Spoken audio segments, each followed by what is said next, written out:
Halo guys, apa kabar? Stay lagi di podcast Bogor Update. Ya, hari ini kita mau ngobrol sama salah satu kepala desa yang lagi viral. Ya. Langsung senyum ya. Karena viralnya apa sih? Karena emang kalau teman-teman mungkin lihat TikTok ya, itu ada namanya Kang OJH. Omat OJH. Omat OJH ya. Itu viral banget, saya lihat itu. Jadi sebelum podcast kemarin saya cek dulu, Pak. Wah ya, banyak banget yang nonton ya, Bang. Dan itu aktif banget dan kekinian ya, kalau kita bilang modern banget dalam tampilan serta kualitas video dan lain hal. Keren banget. Thank you banget udah hadir di sini. Ada Pak Kades, Pak Omat Jaya di Hati. Jaya di Hati. Betul ya, Pak? Betul. Jaya di Hati ya? Jaya di Hati. Ada hatinya betul terakhir ya? Insya Allah ada. Kalau disingkat Kang OJH, ini yang terkenal Kang OJH ya. Ini Kades Tegal, Kecamatan Kemang, Kabupaten Bogor. Yes. Apa kabar Pak Kades? Alhamdulillah sehat Kang Fadil, sehat. Sehat ya, alhamdulillah. Tetap semangat. Sibuk banget ya? Ya, kurang lebih full waktunya untuk pengabdian kepada warga. Iya, saya lihat di TikTok itu sampai weekend, Sabtu Minggu, konten ada terus. Berarti setiap hari keliling terus ya? Iya, tiap hari memang kegiatannya di warga. Terlepas misalkan tidak ada kegiatan dinas, kemudian tidak ada kegiatan keluarga yang urgent, saya konsen di. Rasanya gimana jadi kepala desa? Menyenangkan. Sangat menyenangkan. Karena kenapa menyenangkan? Karena memang pekerjaan itu, karir itu harus dicintai lebih dulu. Kalau kita sudah senang dengan dunia kerja kita, insya Allah dalam menjalankan tugas itu tidak akan pernah merasa ada beban. Jadi kita mengalir aja ke warga. Karena kan waktu sibuk pasti. Sibuk. Sabtu Minggu juga pasti full ya, ngurusin warga ya. Iya. Karena memang saya awali dengan pada saat mau pencalonan itu, saya akan abdikan diri sepenuhnya untuk warga. 70% waktu saya harus untuk warga. Keluarga jadi, gimana keluarga?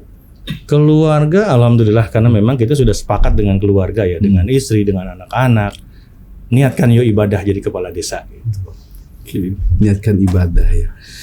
Oke, Desa Tegal. Nih, apa UMKM di sana sebenarnya yang lagi rame itu? UMKM di sana yang paling rame sih batik ya, batik Tegal. Batik Tegal. Batik Tegal. Tegal Jawa apa Tegal Kabupaten Bogor ini? Desa Tegal. Oh, Desa Tegal. Itu. Oke. Kita punya produk. Kita punya produk itu batik. Ini namanya batik Tegal. Alhamdulillah sudah punya haki gitu, sudah didaftarkan. Sudah terdaftar. Jadi batik new normal. Pasca COVID kita kerjasama dengan Universitas Pakuan itu membuat batik. Oke, batik berarti ya? Banyak di sana. Alhamdulillah. Yang pengrajin batik ini? Pengrajinnya saat ini masih disentralkan sama ibu-ibu kader, disentralkan produksinya. Dan ke depan insya Allah kita akan keluarkan perdes minimal untuk instansi atau anak-anak sekolah yang ada di wilayah Desa Tegal itu wajib pakai batik Tegal asli dari situ sendiri. Betul. Oke, responnya gimana pemerintah kabupaten? Pasti udah ngeliat dong sana. Oh iya, udah. Karena memang kan dikawal ketat ya sama dinas koperasi. Gitu. Oke, artinya supportnya dari pemerintah ada ya? Ada, sangat besar. Oke. Pak Aris, saya lihat ini kan kalau di TikTok nih itu sering turun ke masyarakat. Biasanya apa yang dicurhatin masyarakat tuh? Ya itu banyak banyak ya. Kita memimpin ribuan kepala dengan wawasan yang berbeda, dengan pemahaman yang berbeda. Sudah pasti keinginannya pun, kebutuhannya pun beda. Beda-beda. Betul. Sangat banyak. Ngadepinnya gimana dengan beda-bedanya itu? Ya itu tadi, datar, santai. Tinggal santai kita aja ya. Santai aja. Keluhan apa sih yang disampaikan oleh warga? Kan kita juga bisa analisis. Ini mengada-ada apa keluhan yang sesungguhnya kan gitu. Oh, ada ya mengada-ada ya? Ya manusiawi. Manusiawi. Oke, biasanya apa sih yang dikeluhkan itu? Keluhan terkait pelayanan biasanya ke kualitas jalan yang becek, kemudian ingin adanya Ada tuh kontennya tuh saya lihat di TikTok juga yang jalan becek. ya ada akses jalan yang ingin masuk ke lingkungan perumahan mereka. Kemudian ya banyak lah, termasuk ke istrinya melahirkan pun ya lapor ke kepala desa. Oh iya, apa aja sampai ke istri melahirkan juga ya? Mau kondangan nggak ada isi amplop juga ke kepala desa. Oh iya ya. Sampai ke pribadi ya berarti ya, Pak Ades ya, ceritanya ya. Dan alhamdulillah saya tidak pernah merasa risih, tidak pernah merasa terbebani dengan keluhan-keluhan yang sifatnya pribadi. Karena saya menempatkan diri bahwa saya bukan hanya pemimpin warga, tetapi saya menempatkan diri sebagai orang tua warga. Suatu kewajiban ketika anak-anak saya mau makan nggak punya beras, mohon maaf saya suka sedih nih kalau ngomong gini. Saya langsung berhenti juga soal ngomong beras langsung. Ketika ada warga yang mau sekolah anaknya sepatunya rusak, itu sebagai kepala desa tentu kan saya juga punya hati. Artinya saya tidak pernah merasa beban ketika mereka menyampaikan keluhannya, kebutuhannya mereka ke saya sebagai orang tua. Saya berpikirnya oh ini digerakkan sama Allah untuk menemui saya. Jadi saya yakin oh iya rezeki yang saya punya itu haknya mereka yang Allah titipkan melalui diri saya. Akhirnya saya lepas saja, saya bagi-bagi ke mereka. Tetap malah tambah rezeki ya. Ya. Kalau lagi ada, kalau lagi nggak ada ya saya bilang lagi nggak ada. Apa adanya itu. Oke. Saya juga itu ada pas Pak Haris lagi jenguk orang yang sakit ada itu ya. Itu samperin langsung ke rumahnya gitu. Betul. Tuh lagi sakit apa itu kebanyakan. Kalau lagi dikunjungi sama Pak Haris itu. Variatif ya. Kalau yang sudah apa semuanya pengen dikunjungi Pak Haris gitu ya? Ya pasti semua warga berharap itu dan akan jadi suatu kebanggaan ketika seorang mohon maaf di kampung itu kepala desa dianggap orang yang terhormat. Ketika rumah mereka, gubuk mereka itu didatangi oleh seorang kepala desa. Jadi suatu kebanggaan buat mereka. Cek Sunda nama tuh aing imah aing di Sabak kulurah. Daik diuk di bangku rombeng aing gitu. Itu suatu kebanggaan buat mereka. Dan kita pun merasa bangga dengan melakukan hal itu. Jadi sebenarnya masyarakat itu sebenarnya butuh disentuh aja ya, supaya akhirnya kita juga tahu apa sih kebutuhan mereka. Dan kita turun langsung ya ke masyarakat ya. Jangan akhirnya kepala desa cuma ada di kantor desa aja, bahkan kantor desa juga nggak ada gitu ya. Pemimpin tidak selalu harus duduk di belakang meja sebagai pejabat. Artinya ya nggak harus selalu di kantor lah untuk melayani warga. Kita bisa jasa lakukan pelayanan ketika kita ada di warga. Kan nanti ada staf, tolong antarkan tanda tangan di lokasi. Karena kalau kepala desa hanya duduk di belakang meja, tanda tangan berkas orang bikin KTP, orang bikin SKTM, saya yakin anak saya pun jadi, anak saya pun bisa duduk di sini, ada warga minta tanda tangan. Iya betul. Tapi bukan persoalan hanya sebatas tanda tangan akhirnya. Bukan sebatas itu. Karena kepala desa dipilih langsung oleh masyarakat. Langsung oleh warga. Ini baru 1 periode ya? Ya, baru mau 2 tahun. Baru mau 2 tahun malah ya? Baru mau 2 tahun. Belum 1 periode. Oke. Iya. Kalau begini kelihatannya kayak insya Allah nih 2 periode langsung ya. Amin. 2-3 periode bukan masalah. Yang terpenting ya jangankan 2 periode. 1 tahun pun saya menjabat, yang penting saya bisa menorehkan sejarah terbaik buat warga. Apa sejarah yang mau dibuat di Desa Tegal? Semua hal yang membawa dampak manfaat buat semua warga masyarakat Desa Tegal. Apa yang paling dibutuhkan hari ini di Tegal, Desa Tegal ini? Alhamdulillah di tahun 2024 itu dibangun SMA Negeri 1 Kemang di Desa Tegal. Perjuangannya sangat luar biasa. Paling tidak itu bagian daripada salah satu torehan prestasi yang saya berikan buat warga. Karena wilayahnya di Desa Tegal gitu. Wilayahnya di Desa Tegal dan memang ada Ya perjuangan ekstra saya sebagai kepala desa bagaimana supaya proyek SMA itu bisa diwujudkan di Desa Tegal atau di Kecamatan Kemang, karena Kecamatan Kemang kan belum ada SMA negeri. Oke. Dan sekarang sudah ada. Sekarang sedang tahap pembangunan. Dan wilayahnya di Desa Tegal. Sehingga kalau ke depan sudah jadi, akhirnya masyarakat lebih mudah dan lebih dekat kan. Betul. Ya kalau bisa ada zonasi kayaknya lebih dekat akhirnya untuk wilayah yang ada di situ kan. Insya Allah. Sebenarnya kalau dilihat dari masyarakat Desa Tegal, apa sih yang paling dibutuhkan hari ini, Pak Aris? Yang paling dibutuhkan yang mendasar aja, Kang Fadil ya. Mendasar itu biasanya warga itu nggak neko-neko. Yang penting jalanannya bagus kan, mau tidak mau masih adalah jalan yang belum pernah sama sekali tersentuh pembangunan. Ya datar-datar aja lah keinginan warga. Oke, yang biasa-biasa aja sebenarnya. Yang penting terpenuhi mereka sebenarnya. Yang penting infrastruktur ya, jadi kemudahan mereka ya. Oke, ya keren lah ya. Itu juga katanya ada Desa Tangguh ya, Desa Tangguh Bencana ya. Destana betul. Destana ya. Desa Tangguh Bencana betul. Belum lama kami bentuk Destana. Apa itu tugasnya di sana? Lebih ke preventif ya. Artinya Destana itu kan Desa Tangguh Bencana itu melakukan evakuasi pada saat terjadinya bencana. Hanya saja alhamdulillah Tegal itu kan tidak rawan. Ya. Paling tidak sekalipun tidak rawan kita antisipasi. Nah, tindakan-tindakan preventif yang dilakukan oleh Destana itu seperti penebangan pohon-pohon yang sekiranya berpotensi ya. tumbang, Ya. kemudian bersih-bersih lingkungan dari bersama RT RW setempat bersama warga itu. Oke, Desa ini isinya dari warga juga ya berarti warga, ya? Ya. Oke. Dibentuk dan dipilih oleh kepala desa. Oleh kepala desa di SK. Ada berapa orang di sana desa? Ada 29 orang dari ketua sampai anggota. Oke, itu di berbagai RT RW di wilayah sana berarti Ya, campur lah ya. Betul. Nah, itu yang nanti keliling tuh biasanya tuh. Iya. Ngurusin begitu. Ada kegiatannya yang ini 1 bulan itu 2 kali.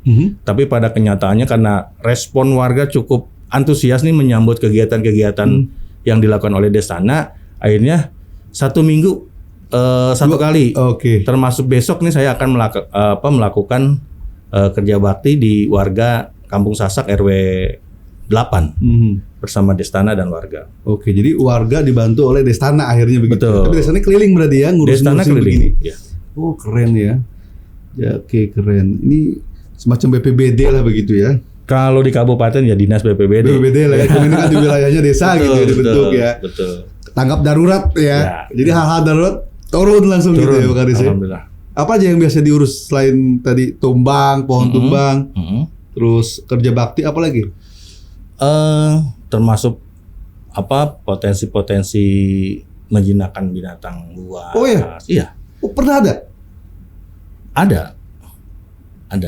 Oh, sama kayak BPBD berarti ya. Hebat ya. Ya memang di bawah BPBD. Oke. Latihannya dari BPBD. BPBD ya? Iya, betul. Oke, jadi langsung diurus sama Destana Sama ini ya. Destana. Oke, masyarakat pasti senang banget dengan ada Destana ini. Alhamdulillah, jadi peran masyarakat lebih proaktif untuk turut serta dalam melakukan kegiatan-kegiatan sosial di warga. Ya karena harusnya biasanya dipancing dulu nih. Betul. Sama Destana, ayo akhirnya pada ikut biasanya gitu warga. Dan saya juga selalu hadir untuk memberikan support semangat kepada mereka. Oke. Jadi emang senang turun berarti ya? Ya, alhamdulillah senang di lapangan. Senang di lapangan ya. Dan berarti kantor senang di lapangan ya? Senang di lapangan. Dengar langsung curhat masyarakat. Iya.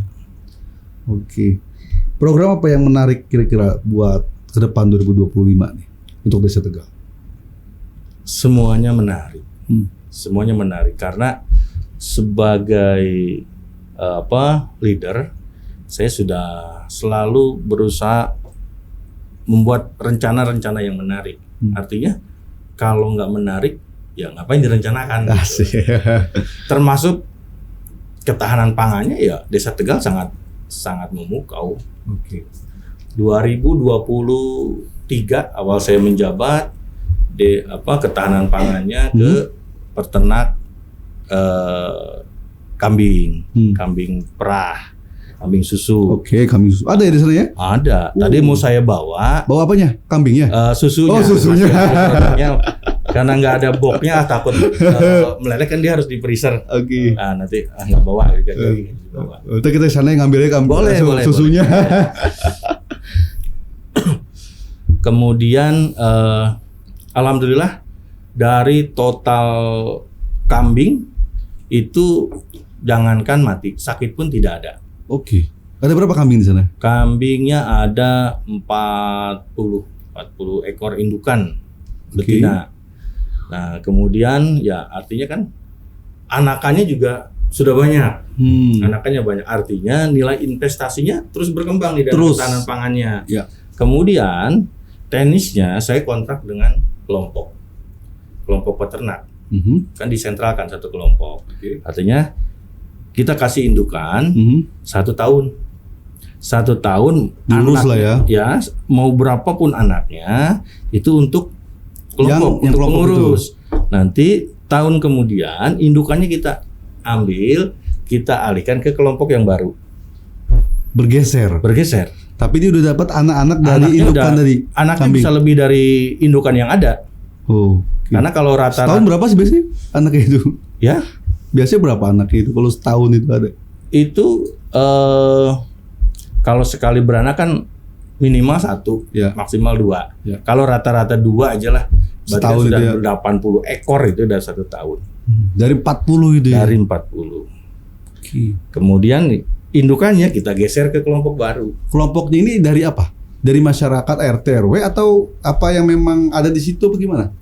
Kelompoknya dari masyarakat di satu RW itu kan satu kelompok 10 orang. Oke. Kemudian ya kita bentuk, kita alihkan ke RW berikutnya, ke wilayah yang lain. Itu. Jadilah itu tadi sampai kalau itu bertahun-tahun bisa banyak banget itu ya. Insya Allah. Oke. Nah sekarang ini susunya gimana itu? Kemana aja biasanya sekarang? Susunya itu dia dipasarkan sama mereka. Oke. Buat biaya produksi ya.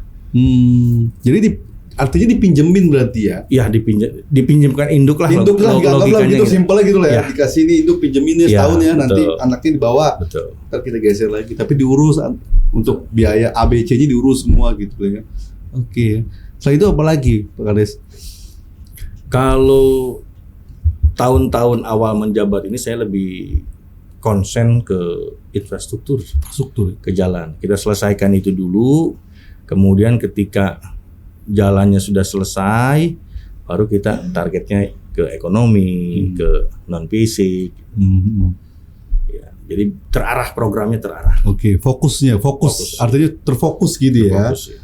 Karena berarti infrastruktur masih benar-benar masih banyak berarti di Desa sana. Tegal itu desa terluas di Kecamatan Kemang. Wilayah administrasinya 630 hektar. Oh, Bisa berbanding 2 atau 3 desa dengan desa-desa lain. paling luas Paling luas. di Kecamatan Kemang ya. Betul. Artinya infrastrukturnya benar-benar banyak berarti ini harus diurusin. Sangat banyak. Ada berapa RW berarti di sana? RW awalnya ada 14, sekarang bentukan RW baru jadi ada 15 RW. 15 RW. RT-nya 70. 70. Jadi RW-nya nggak terlalu banyak tapi langsung RT-nya langsung banyak banget ya. RT-nya banyak karena sudah banyak perumahan-perumahan. Oke, dibentuk-bentuk RT-RT baru akhirnya ya. RT-RT baru betul. Oke. Ketahanan pangannya udah ada semua. Ketahanan pangannya 2023 di kambing perah. Di 2024 ke ternak puyuh petelur. Puyuh petelur. Burung Ya. Burung puyuh ya. Burung puyuh. Petelur ada di sana ya? Ya, itu ketahanan pangannya puyuh petelur.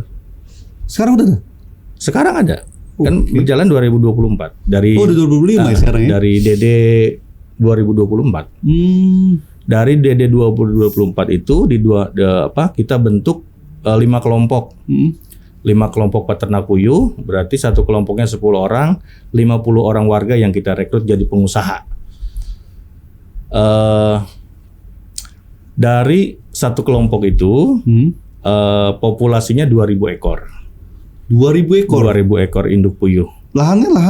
Lahannya lahan Warga? warga. Oke.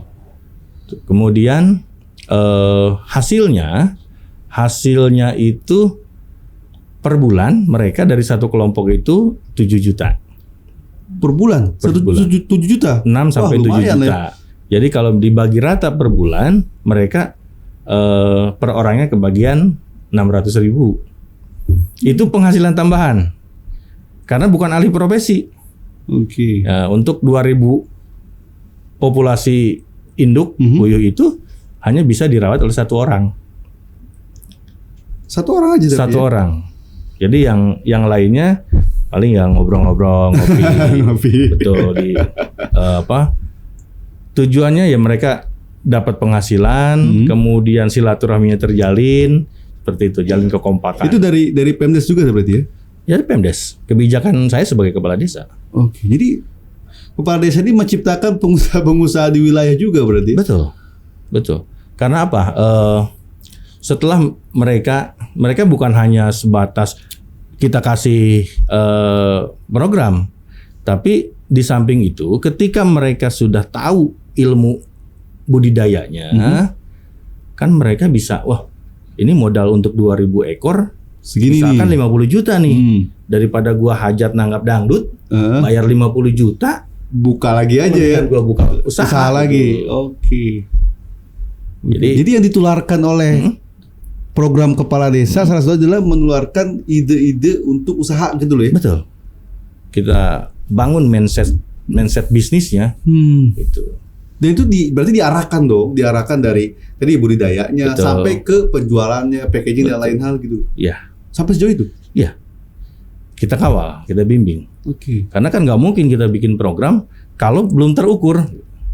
Bagaimana Yang sulit itu di situ Pak Kades. ya, bagaimana SOP perawatannya, Ya. kemana sasaran pasarnya, Nah. jangan sampai bisa ciptakan telur tapi Nggak bisa jualnya jual. nggak bisa. Ya, itu maksud gue Kades. Ya. Karena rata-rata yang program-program yang ada lah contoh lah ya. Kita nggak bicara semuanya tapi ada juga bikin programnya bisa. Ya. Tapi bertahan dan tadi penjualannya juga kita kadang-kadang cuma setahun 2 tahun udah selesai gitu Pak Kades. Ya. Gitu. Nah ini yang menarik di situ. Jadi Pak Kades ini melakukan sistem untuk bagaimana masyarakat menjadi pengusaha-pengusaha di wilayah gitu ya. Jadi mandiri mereka ya. Betul. Mereka jadi pengusaha. Mindsetnya dirubah ya. Mindsetnya kita rubah. Keren. Artinya ketika masyarakat daya belinya sudah meningkat, masyarakat sudah beranjak ke ekonomi mampu, mereka kan sudah tidak lagi berharap, loh, mana bansos? Mereka tidak lagi berharap bantuan-bantuan dari pemerintah. Ya. Karena saya tidak akan pernah bangga ketika ada ribuan warga penerima bansos. Saya sebagai kepala desa tidak bangga. Artinya berarti saya gagal dong. Ya. Berarti warga saya potretnya miskin nih. Ya. Itu. Tapi ketika warga saya sudah tidak lagi mengharapkan itu, kemudian persentase penerima bantuan itu saya tekan serendah mungkin, disitulah ya saya sukses memimpin desa, memimpin warga. Ya. Bukti kesuksesannya di situ. Ini pola pikirnya hebat nih Pak Kades. Mana-mana biasanya pengennya dapatnya banyak bantuan. Ya. Pak Kades malah pengennya sebenarnya jangan terlalu banyak. Kalau bisa nggak ada bantuan. Betul. Karena apa? Masyarakatnya sudah mandiri. Sudah mandiri, sudah mampu. Sudah mampu. Wah keren. Iya biasanya kan wah ini saya nggak dapat bantuan, kurang bantuannya. Itu yang biasa diucapkan oleh pejabat-pejabat. Nah, tapi kalau Pak Kades OJH ini beda ya. Gimana caranya bantuan itu sedikit masuk ke Desa Tegal karena masyarakatnya sudah mandiri. Ya, mereka yang berharap bantuan itu secara tidak langsung kan mereka yang memang butuh pertolongan. Ya. Mereka yang tidak mampu. Ketika mereka sudah bisa menghasilkan uang sendiri, kan sudah lagi tidak berharap. Malah nanti ya daripada tangan gua di bawah, mendingan tangan gua yang di atas kan gitu. Mantap. Ini lagi ditularkan kepada masyarakat. Itu yang ditularkan kepada warga. Ya. Cocok. Keren ini Pak Kades ya. Mimpinya apa sih buat Desa Tegal Pak Kades? Mimpinya desa terbaik se-Indonesia. Oh. Gantungkan tinggi Iya. mimpi Harus setinggi mungkin. setinggi-tingginya. Ya. Sekalipun kau jatuh akan ada di hamparan bintang-bintang. Betul. Mimpinya desa terbaik Se-Indonesia. se-Indonesia. sudah mulai step by step dilakukan dong, nggak asal mimpi. Betul. Gitu loh. Masyarakat tuh gimana? Support? Alhamdulillah masyarakat sangat support. Warga support ya? Warga sangat support. Termasuk tidak sedikit warga yang menghibahkan aset tanahnya untuk dibangun jalan desa. Jadi oh, ya? Hibah ya? Hibah.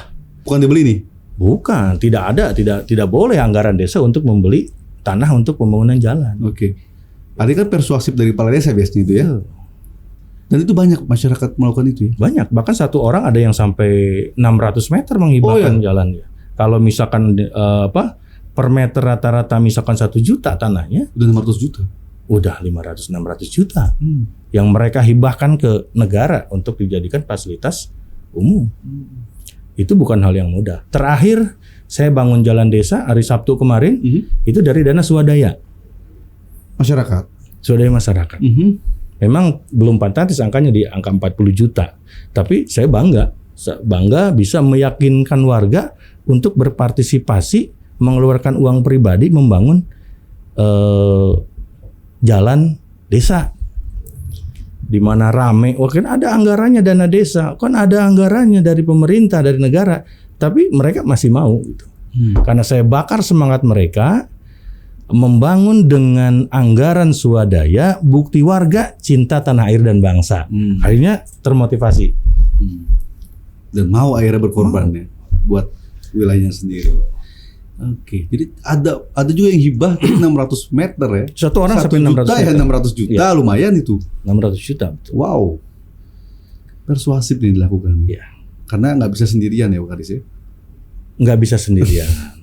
Pasti kita nggak mungkin bisa sehebat apapun pemimpin, secerdas dan sepintar apapun kepala desa, kalau melakukannya sendiri sangat mustahil untuk cepat sukses. Kita butuh bersama-sama. Hanya saja mungkin untuk meyakinkan mereka itu bukan dengan kata-kata, tapi saya lebih dengan kinerja. Kepala desa itu dipilih melalui proses demokrasi. Pasti ada pro dan kontra, ya kan? Nah, saya berusaha meyakinkan setelah terpilih, saya tidak lagi berbicara siapa kalah siapa menang, siapa dukung siapa, tidak. Semuanya warga saya yang punya hak yang sama untuk saya layani. Artinya saya tidak pernah menaruh dendam ke siapapun. Itu mereka mau benci, mau seperti apa sikapnya, tapi pada saat kita dekat, ya namanya manusia kan punya hati. Oh iya dia itu. Kemudian hatinya. Kemudian kita tunjukkan nih prestasi kinerja, pelayanan, pembangunan, kita buktikan kepada mereka. Akhirnya kan dengan sendirinya, oh iya kan gitu. Keren lah di sini. Dan yang 600 meter itu dari lawan politik. Oh, lawan politik ya. Iya, 600 meter itu dari lawan politik. Malah membantu sekarang gitu. Malah membantu. Alhamdulillah. Kita ya seiring waktu kita buktikan prestasi-prestasi kita pada saat kebijakan-kebijakan kita dekat dengan warga, kita tidak membedakan siapapun. Kemudian kualitas pelayanan, kualitas pembangunan juga baik, sikap kita ke masyarakat baik. Akhirnya kan mereka semua membuka diri.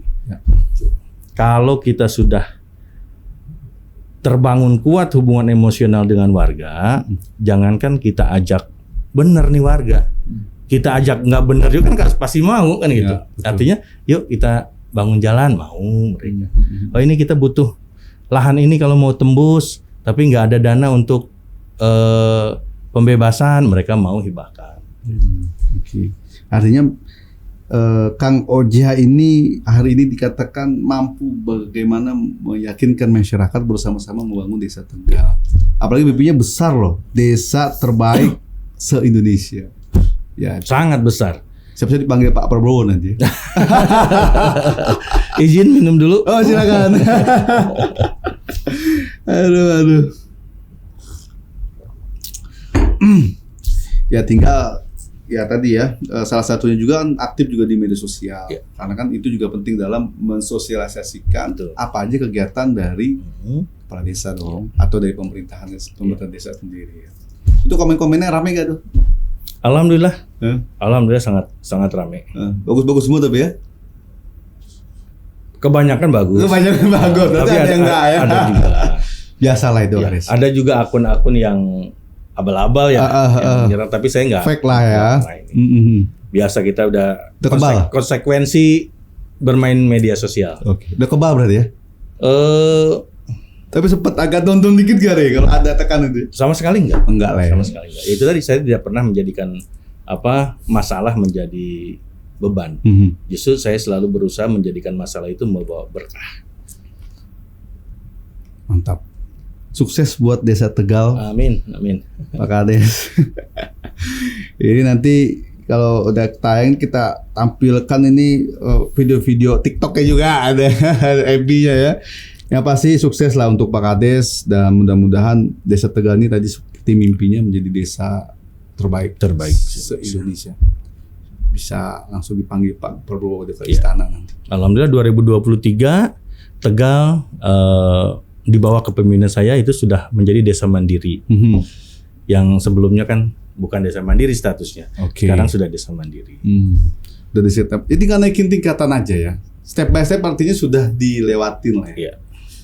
Alhamdulillah. Karena rencana-rencana kita itu insya Allah terukur. Tahun ini harus melakukan ini, tahun ini harus seperti ini. Gitu. Oke.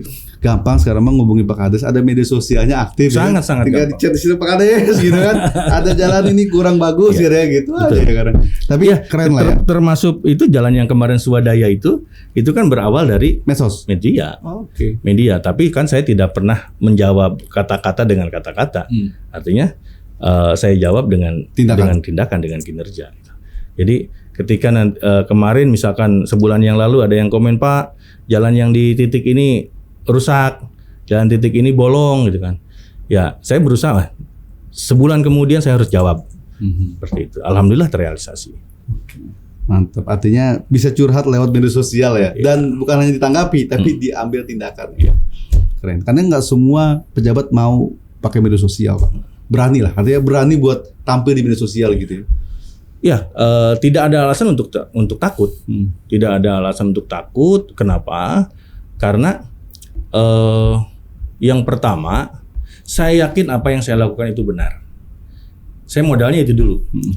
Aturan-aturan yang ditentukan oleh pemerintah saya ikuti. Saya tidak mungkin menabrak aturan dalam membuat suatu kebijakan. Nah, kemudian media sosial itu kan bukan cuma buat narsisan buat saya. Paling tidak media sosial itu bagian daripada untuk informasi dan edukasi. Gitu. Artinya informasi kepada umum, khususnya misalkan warga Desa Tegal, umumnya semuanya. Nah, saya sedang melakukan ini. Anggarannya dari sumbernya ini, volume yang dibangun ini. Itu transparansi. Kan transparansi. Ya. Berani, keren. Nggak semua tapi, nggak semua. Apalagi kepala desa, nggak semua juga kepala desa berani begitu. Masing-masing. Sebetulnya ini bukan berarti saya lebih baik dari mereka, karena setiap pemimpin itu punya gaya yang berbeda. Punya gaya. Inilah gaya kepemimpinan saya gitu. Bukan berarti saya merasa lebih baik dari rekan-rekan kepala desa. Apalagi usia saya masih seumur jagung nih jabatannya. Gitu. Nah tapi sukses lah, artinya gebrakan baru setahun, apalagi baru mau 2 tahun ya kan, sudah seperti sekarang, medsos juga sudah aktif, masyarakat juga sudah banyak yang ngadu lewat medsos, sudah keren banget. Artinya kita bangga lah punya kepala desa di Kabupaten Bogor yang sukses lah, katakan baru berapa tahun ini memimpin salah satu desa di Kabupaten Bogor ya. Thank you banget buat Bapak Omat Jaya di hati, semoga selalu di hati. Amin. Insya Allah selalu jadi hati karena nama itu emang dari orang tua. SMA, SD, SMP, SMA, saya sempat minder nih dengan nama ini karena selalu jadi bahan bercandaan biasanya bulian teman-teman. Iya. Hati, malu ya. Tapi saat ini saya juga saya malah bangga dengan nama saya. Pertama, mudah dikenal, gampang diingat, Omat, OJH. Kemudian ternyata ada makna tersendiri yang orang tua siapkan. Omat itu kan dalam Sunda awas, hati-hati. jaya di hati, sing hade lamun hayang selalu jaya di hati. Oke. Ada artinya. Ada artinya. Dan sekarang sudah mulai kerasa ya. Sangat terasa. Oke deh, thank you ya Siap, Kang siap. Oja ya.